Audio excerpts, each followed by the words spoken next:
living one day at a time, kind of what the meaning of that is, and talk a little bit about scheduling and structuring your day. Before doing that, though, I would like to share a little bit of my thoughts about being able to be here each week, Wednesdays at 6 p.m. Last Thanksgiving, my brother Dave and his lovely wife, Leslie, over Thanksgiving dinner, Leslie tells me, she goes, you know what, Greg, she says, you know, there is a really big need for some of the people that I counsel and some of the people that are in our church for substance abuse recovery and substance abuse information.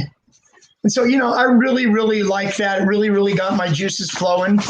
So I want to share a little bit about my brother David. So my brother David has been there for me several times in my life. I'm grateful for my brother David. I'm humbled for my brother David. And I really, really love my brother David. He is always, my entire life, I started using in 1977. I started by smoking a joint, and it kind of took off from there. But whenever I got addicted, my brother David has always had, he's always loved me, but he's always had really, really appropriate boundaries with me. I guess you could say that my life really started to unravel when I started having legal problems. And in particular, in 1983, 1984, I ended up going to Nevada State Prison, finishing up a 5-year bit in the Nevada State Prison. And at that time, my brother Dave reached out to me and made it possible. He paid my entry fee into a drug and alcohol program. Actually, 1987, he paid my entry fee into a drug and alcohol program that I actually started working at as an intern 12 years later. Go figure. So anyways, he did that for me. He paid the entry fee for me. I went to the program, stayed there for 6 months, stayed clean probably for another 6 months after getting out of there. And before long, I relapsed again. No changes of friends, no changes in my behavior. And so I talked about relapse prevention last week, guys. And relapse does not have to necessarily be a part of your program, but for 50 to 60% of the folks that go into recovery and they try to be clean and sober, 50 to 60% do end up having a relapse. After that, fast forward 10 more years. It's really funny that it was 10 more years later. Now we go to 1997. My addiction continued in late 80s. In 1991, I was on the streets of Las Vegas, a heroin addict, went to the hospital. 2 months I was in the hospital with pneumonia. And during that time, I had no life. If I left the hospital, I was basically going to be left for dead. I would have went back out and I would have started using again, no doubt. And so anyways, my mom orchestrated a thing behind the scenes and was going to fly me back home to California where my family, my sister, brothers, and parents were, so I could try to, get my life together. But it was that time again, 10 years later, that the hospital shuttled me to the airport, McCarran Airport in Las Vegas. And when I arrived there at the airport in McCarran Airport in Las Vegas, my brother David was there to meet me outside of the cab. And little did I know that he was going to be there.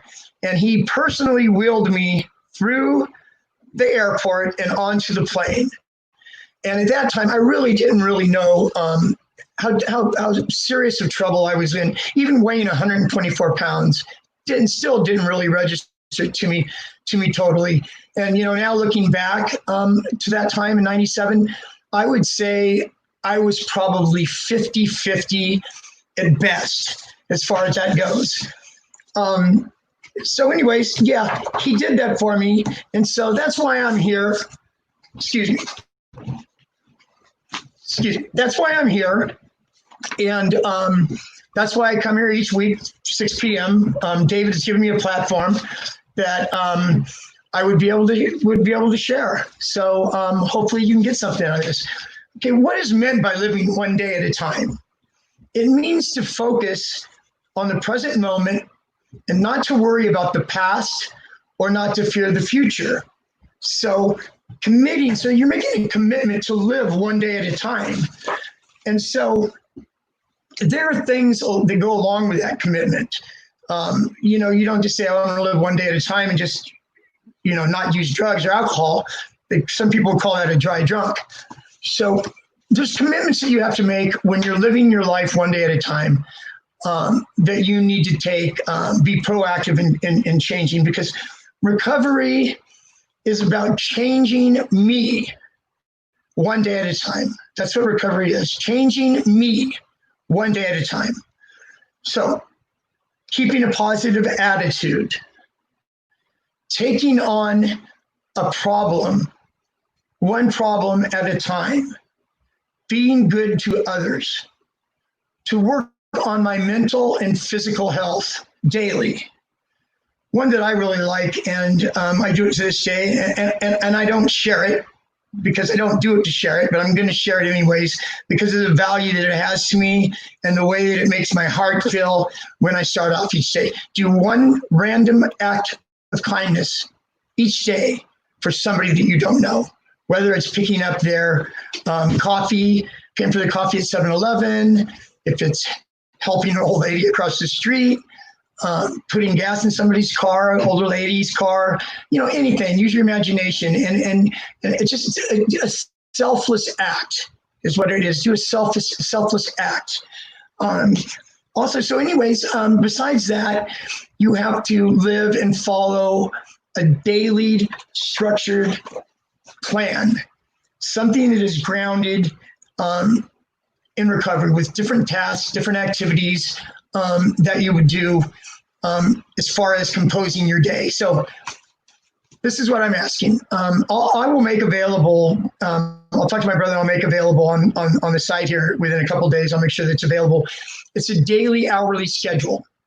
So what it is it has, it starts at like 5 a.m. and it goes to 9 p.m. and it's segmented in hours. You can pull one of these up off the computer yourself and end up filling it in. So what I do is the night before, day before, whenever it is, I'll sit down at night and I will structure out hour by hour what I want my day to look like. So I could stay on task, so I could have structure, especially for those in recovery, especially early in recovery. A lot of people will get clean, go into the hospital to detox, get clean, go into a residential recovery program. Those programs are hospital, inpatient treatment, and even outpatient treatment in a way. But there's outpatient treatment, there's still a lot of hours that are unaccounted for.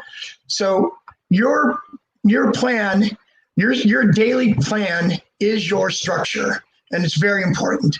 This is what should be on your plan. What I have in my plan, these are just suggestions. Okay, I want to say this too before moving on. Recovery is not for people who need it. Recovery is for people who want it.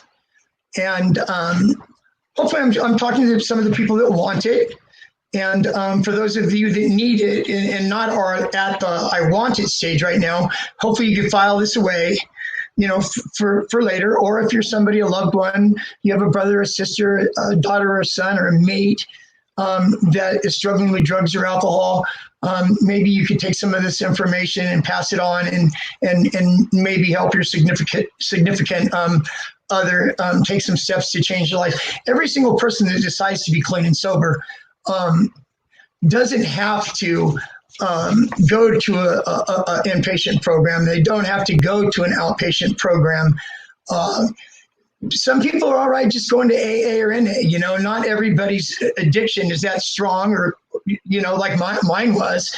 And for those of you that have been using for a while and trying to get clean, you would probably be aware of that as well. Okay, some of the daily activities that I have. First of all, I don't know if you're employed with a job, if you're going to school, if you have no structure in your life right now, a lot of free time. So obviously, if you're in that later category to where you're not working, you don't go to school, and you're just in your full-fledged drinking and using addiction every day, then put something in the comments if I'm talking about you. And I'm here every Wednesday, 6 p.m. Pacific time. I would love to be able to put something together for you and give you some suggestions on how to structure your day, and maybe talk to you about maybe getting into a program depending upon where your addiction is at the time. Okay, guys, so what I do is in the morning, these are some of the things I've done myself, and I'll share a little bit as I go through these, and just give you a personal, excuse me, and just give you a little personal bent on what I did, what worked for me, but also taking into mind that what works for me might not necessarily work for you. But these are just these are suggestions, okay? Because remember, recovery is about changing me one day at a time. And how do I change me? I mean, I can't just say, oh, I don't want to drink or use anymore, and just have a daily schedule and go through it, and not have any kind of like recovery related activities or any kind of like self-improvement activities going on. You're not going to get a lot of growth there. Okay, so to start out with, I said you go from 5 to 8, whatever your schedule is like, whatever time you get up in the morning. Say you get up in the morning at 6 a.m. So maybe make a cup of coffee when you get up, and then from 6:15 to 6:45, spend that time reading some self-help literature, reading the Bible, doing some meditation, self-imagery, guided imagery, just some quiet time to start your day for the first 30 minutes. It can be longer if you like. It could be 45 minutes, an hour. It could be 15 minutes if that is all that you have. So make sure that there's 15 to 30 minutes of that quiet time for yourself. Also, you should put in your daily schedule some form of exercise, some form of moving your body, of moving your muscles, of breathing in and breathing out. And I say 30 minutes, at least 30 minutes plus. 30 minutes is okay, but an hour is better. 30 minutes is okay, but an hour is better. And I don't want the 30 minutes, lifting weights and all that. The 30 minutes needs to be breathing, sweating, in and out, aerobic exercise that gets you sweating a little bit, that gets you engaged in a little bit. And then you can throw the weights and stuff in there too. Okay, also, I would recommend that you put in 30 minutes plus. Hour would be better, 45 minutes would be better, but 30 minutes plus of reading. Reading is great for you. It's great for your mind. It engages your mind. Self-help stuff, AA stuff, spiritual stuff, Bible verses, whatever it is that you like to read, whatever it is that feeds you, whatever it is that you want to learn, read 30 plus minutes. I kill two birds with one stone a lot of the time in the past, where, I was training for a marathon. So I was actually on the elliptical or the treadmill 60 to 90 minutes. And I did a lot of my reading. on the treadmill. So anyways, there's that. So also, this is number one right here in your daily schedule.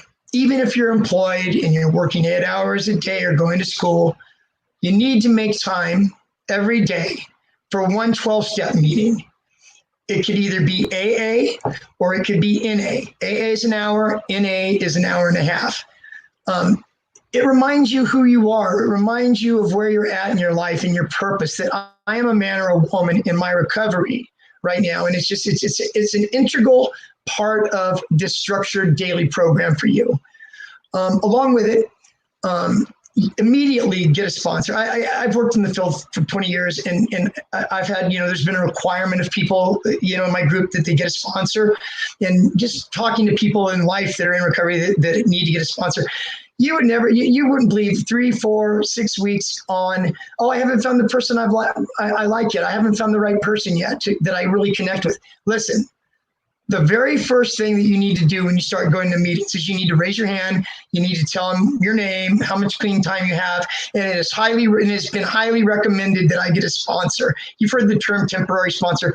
It could be a temporary sponsor in the beginning, but get a sponsor. You need a sponsor, somebody to that will walk beside you, somebody that will help you and give you suggestions for all these feelings and emotions that start to come up for you when you're a week clean, 10 days clean.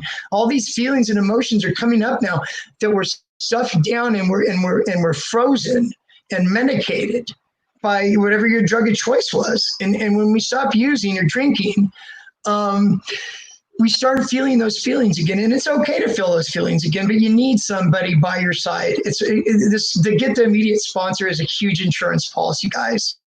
So I highly recommend that.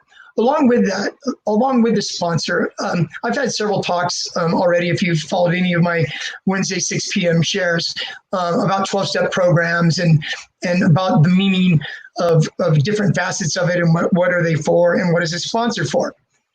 A good sponsor, what I would recommend to look for right away, like I'm telling you now, don't say I haven't seen the right sponsor in 4 or 5 weeks and that's why I haven't got one yet. Get one.